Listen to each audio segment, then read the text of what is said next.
On a cold New York night in the early 1930s, gunfire echoed through the narrow streets of Manhattan. It was quick, clinical, almost routine. A black sedan pulled alongside a man walking home. The window rolled down. A burst of bullets tore through the silence. Within seconds, the attackers vanished into the dark grid of the city.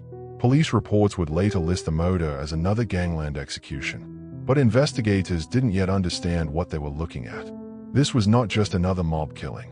It was one piece of a coordinated campaign of assassinations that would dismantle the old mafia order in America and replace it with something far more organized, far more ruthless.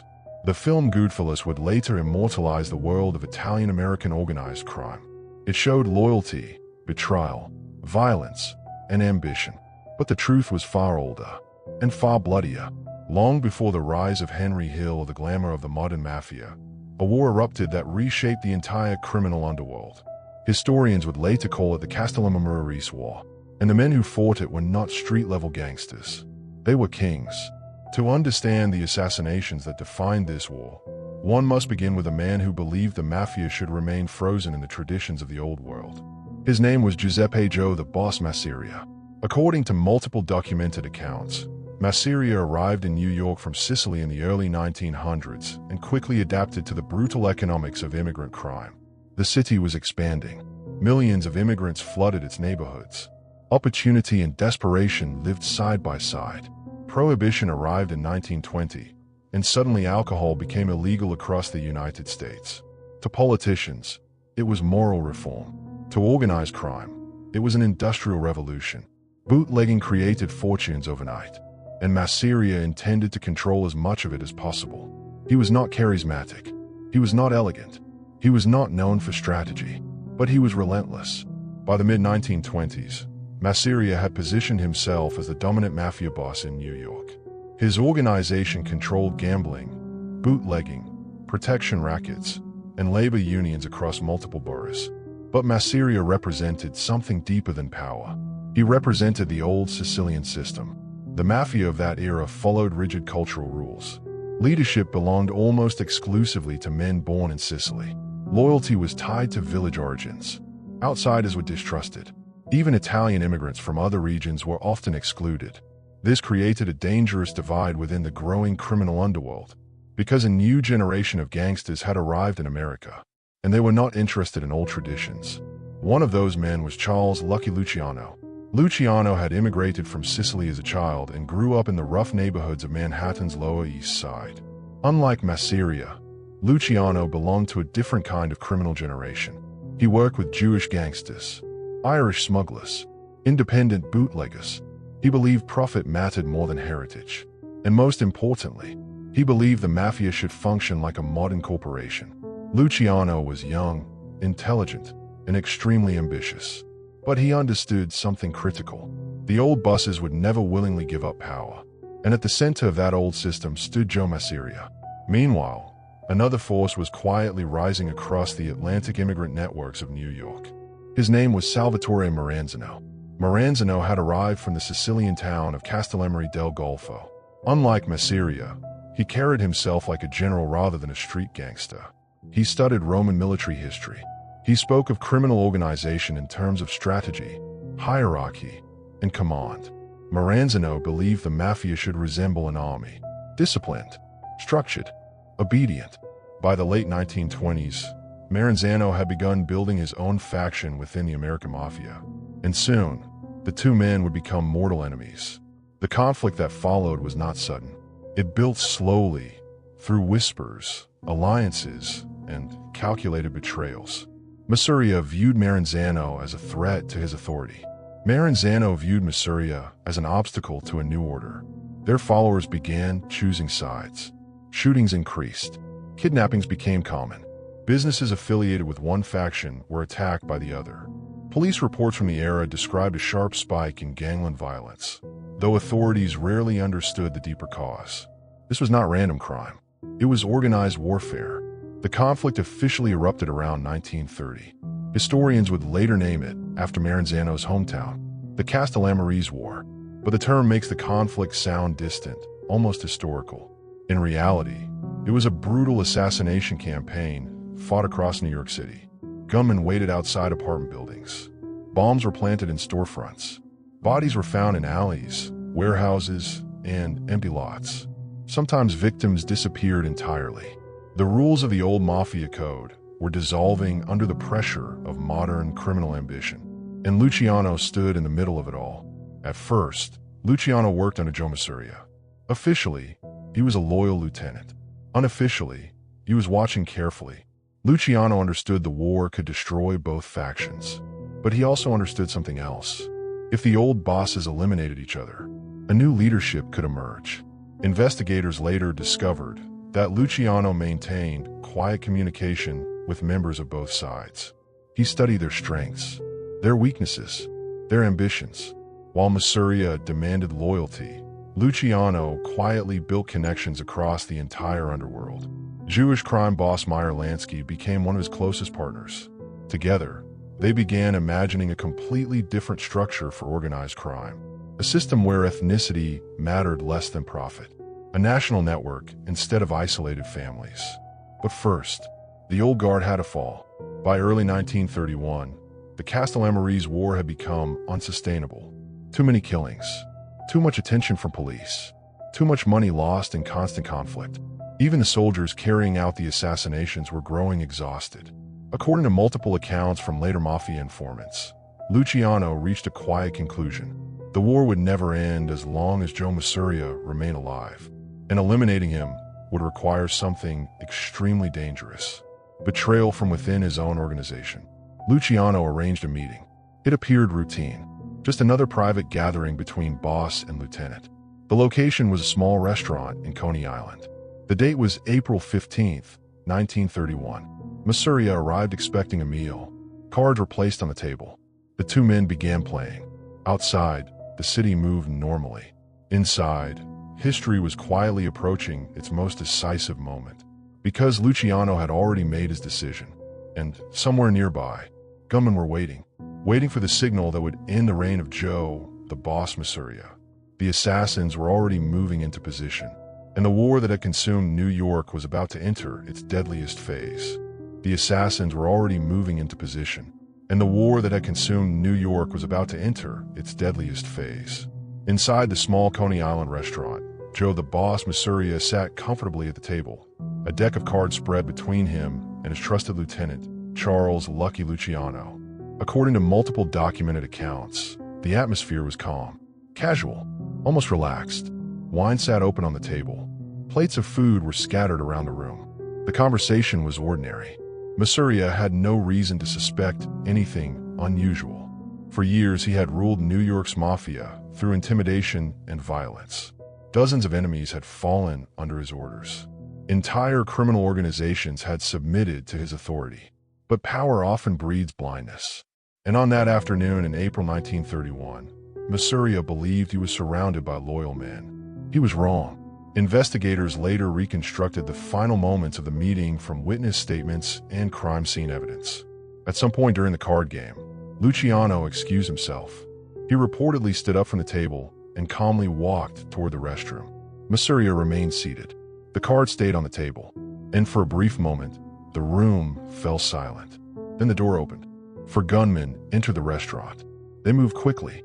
Witnesses later recalled the sound of chairs scraping across the floor, followed almost instantly by the deafening roar of gunfire. The assassins were armed with automatic pistols. They fired repeatedly. Bullets tore through Masuria's body before he could even stand. By the time the shooting stopped, the most powerful mafia boss in America lay, slumped beside the card table dead. The gunman vanished into the streets of Brooklyn within seconds. And when Luciano returned from the restroom, the war had suddenly taken a decisive turn. Police arrived shortly afterward. They found the body of Joe Masuria sprawled beside the table, a hand of cards still resting near his arm. The crime scene photographs would later become infamous. One image showed Masuria lying on the floor beside what appeared to be an unfinished game of cards. According to investigators, Luciano claimed he had been in the bathroom when the shooting occurred. No witnesses contradicted his statement. No gunmen were immediately identified. The case quickly stalled. But inside the underworld, the meaning of the assassination was unmistakable. The old boss was gone. and the balance of power had shifted overnight. Salvatore Maranzano emerged as the apparent victor. Within weeks of Masuria's death, Maranzano summoned mafia leaders from across New York and declared the war finished. According to multiple historical accounts, he reorganized the city's criminal organizations into a formal structure. 5 separate families would control the mafia operations in New York. Each family would operate under a boss. Above them all stood a single supreme authority. Maranzano gave himself that title, Capo di tutti capi, the boss of all bosses. For a brief moment, it appeared that the Castellammarese War had finally ended. But the truth was far darker, because Maranzano had misunderstood the man who helped bring him victory. Lucky Luciano had never intended to replace one absolute ruler with another. He had helped eliminate Joe Masuria because the old system was broken. But Maranzano was rebuilding the same structure, and Luciano recognized the danger immediately. Maranzano began consolidating power. He demanded loyalty from every family leader. He reorganized crews, appointed captains, established strict chains of command. He spoke constantly about Roman military discipline and ancient hierarchies. But behind closed doors, another plan was forming. According to later testimony from mafia informants, Maranzano began identifying men he believed were potential threats. At the top of that list was Lucky Luciano. Maranzano had grown suspicious. Luciano's alliances with Jewish and non-Sicilian criminals violated the old traditions. His growing influence across the underworld made him dangerous. And more importantly, he was young, ambitious, unpredictable. Investigators later discovered that Maranzano quietly ordered several assassinations designed to eliminate Luciano and his closest allies. The plan was simple: remove the ambitious lieutenant and secure the new empire. But the order never reached its intended conclusion, because Luciano found out. The warning reportedly came from within Maranzano's own circle. Exactly who leaked the information remains unclear. But by early September 1931, Luciano understood the situation perfectly. If Maranzano struck first, he would die, and the new mafia empire would belong entirely to the old Sicilian hierarchy. Luciano made his decision quickly. The boss of all bosses had to be removed. But this time, the assassination would be even more calculated, even more symbolic, because Luciano wanted to destroy the idea of a supreme mafia ruler forever. The operation required precision. Maranzano was cautious. He surrounded himself with bodyguards and trusted soldiers. A direct attack would likely fail. Luciano needed something unexpected. According to multiple documented accounts, the solution came through one of his closest partners, Meyer Lansky. Lansky had connections that extended far beyond Italian criminal circles. He knew professional killers who could move through the city unnoticed, men who were not recognized by the mafia, men who could walk into a building without triggering suspicion. Luciano approved the plan. 4 men would enter Maranzano's headquarters disguised as federal agents. Badges, suits, authority. They would claim to be conducting an official investigation. And once inside, they would kill the most powerful mafia boss in America. The date was September 10th, 1931. Maranzano was working inside his office at the New York Central Building in Manhattan. The skyscraper overlooked Park Avenue, a symbol of modern American power and wealth. Shortly after midday, several men arrived at the office claiming to be government investigators. Witnesses later recalled the men wearing suits and displaying identification. Maranzano's guards allowed them inside. The visitors moved quickly through the building. Inside the office, Maranzano reportedly stood from his desk as the men approached. For a brief moment, the room was quiet. Then the attackers struck. According to later reports, Maranzano was first stabbed repeatedly. The killers then opened fire to ensure the job was finished. Within seconds, the self-declared boss of all bosses lay dead on the office floor. The assassins fled the building before authorities could respond. The entire operation had taken only minutes. News of the killing spread through the underworld with shocking speed. 2 mafia bosses had now been assassinated within 5 months. Both deaths had ended the same war. But something even more significant had occurred. The entire leadership structure of the American Mafia had collapsed. Joe Masuria was gone. Salvatore Maranzano was gone. The old Sicilian hierarchy had been dismantled almost overnight. And at the center of both events stood Lucky Luciano. According to multiple historical accounts, Luciano moved quickly after Maranzano's death. He called a series of secret meetings with mafia leaders from across the country: Chicago, Detroit, Philadelphia, Buffalo. The purpose of these meetings was unprecedented. Luciano proposed eliminating the title of boss of all bosses entirely. No single ruler, no absolute authority. Instead, the mafia would operate through a national governing body, a commission. Each crime family would control its territory, but major disputes would be settled collectively. It was a revolutionary concept, a corporate structure for organized crime. But not everyone supported the idea. Some old-school bosses believed Luciano had gone too far. Others feared the younger generation was abandoning the traditions that defined the mafia. And quietly, behind the scenes, some of those men began discussing a final solution. Because eliminating Masuria and Maranzano had made Luciano the most powerful gangster in America. And power like that always creates enemies. Soon, the same weapon Luciano had used against two mafia kings would begin turning toward him. Soon, the same weapon Luciano had used against two mafia kings would begin turning toward him. The killings of Joe Masuria and Salvatore Maranzano had ended the Castellammarese War, but they had also created something entirely new. For the first time in American Mafia history, power was no longer controlled by a single dominant boss. Instead, Lucky Luciano introduced a system that resembled a corporate board. It was called the Commission. According to multiple documented accounts, the Commission included the leaders of the most powerful crime families across the United States. Major mafia bosses would meet periodically to settle disputes, approve assassinations, and regulate criminal operations. Luciano's vision was simple. Violence between families had nearly destroyed the underworld during the Castellammarese War. If that chaos returned, law enforcement would eventually crush them all. The mafia needed stability, structure, control, and for a brief moment, the system worked. Luciano officially became the head of what would later be known as the Genovese crime family, though the name would come later. At the time, he controlled one of the largest criminal organizations in New York. But unlike the old bosses, Luciano did not rule through fear alone. He ruled through efficiency. Bootlegging continued to generate massive profits. Gambling operations expanded across the city. Labor unions were quietly infiltrated. Construction rackets grew stronger. And, perhaps most importantly, Luciano strengthened his alliances with non-Italian organized crime groups. His partnership with Meyer Lansky became legendary. Together, they built a criminal network that connected Jewish, Italian, and other ethnic gangs into a single financial machine. Investigators later discovered that this network extended far beyond New York. Chicago, New Orleans, Florida, Cuba.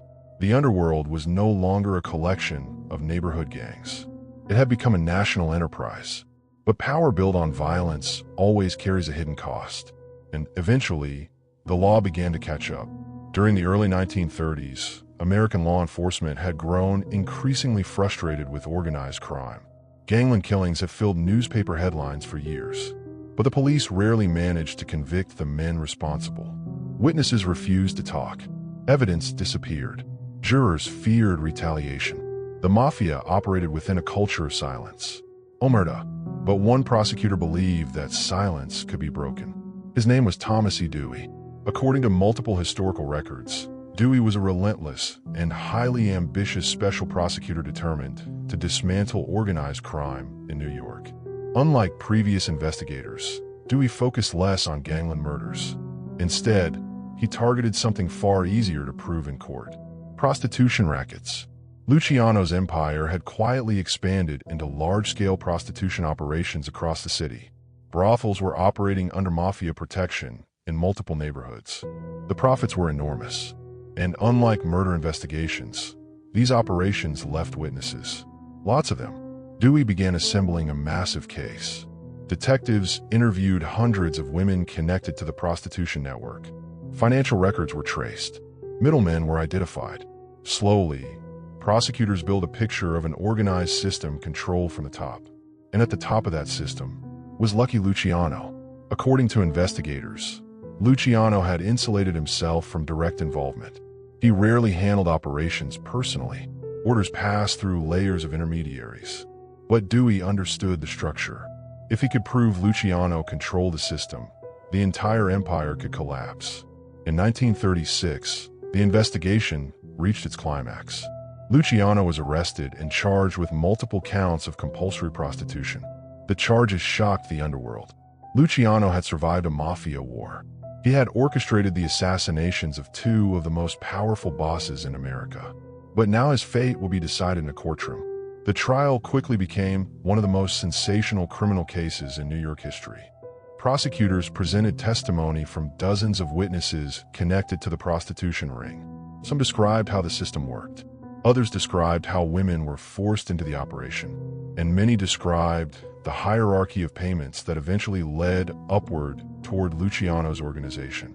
Luciano's defense team attempted to discredit the witnesses. They argued that criminals and prostitutes could not be trusted. But Dewey's strategy was overwhelming. Piece by piece, he constructed a portrait of an empire built on exploitation. According to court records, the jury deliberated for only a short time before delivering its verdict. Lucky Luciano was found guilty. The sentence shocked even seasoned observers of organized crime. 30 to 50 years in prison. The man who had redesigned the American Mafia was suddenly removed from the underworld entirely. But the story did not end there, because Luciano's influence extended far beyond prison walls. During World War II, U.S. intelligence officials became concerned about possible sabotage along the New York waterfront. German submarines had begun attacking ships along the American coastline, and authorities feared that enemy agents might infiltrate port facilities. The docks, however, were controlled by organized crime, and no one understood those networks better than Lucky Luciano. According to later government records, U.S. naval intelligence quietly approached Luciano through intermediaries. They offered a deal. If Luciano helped secure the docks and assist intelligence operations involving Sicily during the Allied invasion, his sentence might be reconsidered. Luciano reportedly agreed. Historians still debate the exact details of the arrangement, but investigators later confirmed that mafia figures helped maintain security on the waterfront and provided intelligence contacts in Sicily. When the war ended, the agreement produced an unexpected outcome. In 1946, Luciano's sentence was commuted, but there was one condition. He could never return to the United States. Instead, he would be deported back to Italy. Luciano left New York in February 1946 under heavy police escort. For the first time since childhood, he returned to Sicily. But the man who had once controlled the American Mafia could no longer operate freely in the country he had helped shape. He eventually relocated to Naples, where he attempted to maintain influence over international narcotics trafficking networks. American authorities monitored him constantly. Italian police watched his movements. The empire he had built continued operating in the United States, but Luciano himself remained an outsider. According to multiple documented accounts, he spent the final years of his life trying to tell his story. Journalists approached him frequently. Publishers offered deals for memoirs, but the Mafia Code of Silence still hung heavily over everything he said. On January 26, 1962, Lucky Luciano collapsed at Naples International Airport after suffering a heart attack. He died shortly afterward. Ironically, he had been waiting at the airport to meet a Hollywood producer interested in making a film about his life. The man who helped create the modern mafia had died while preparing to tell its story. His body was later returned to the United States for burial, but the system he created remained. The commission continued operating for decades. The five families of New York grew into powerful criminal institutions, and the structure Luciano designed would dominate organized crime throughout the 20th century. But the films never fully captured the truth. They showed loyalty. They showed brotherhood. They showed the glamour of mob life. What they rarely showed was the war that built it all. The Castellammarese War left dozens of men dead, bosses assassinated, empires destroyed, and from that chaos emerged a new criminal order. Joe Masuria believed he ruled forever. Salvatore Maranzano believed he was the boss of all bosses. Both men were eliminated within months. Because in the world of organized crime, power never belongs to the man who holds it. It belongs to the man willing to take it. And during the blood-soaked years of the Castellammarese War, No one understood that better than Lucky Luciano.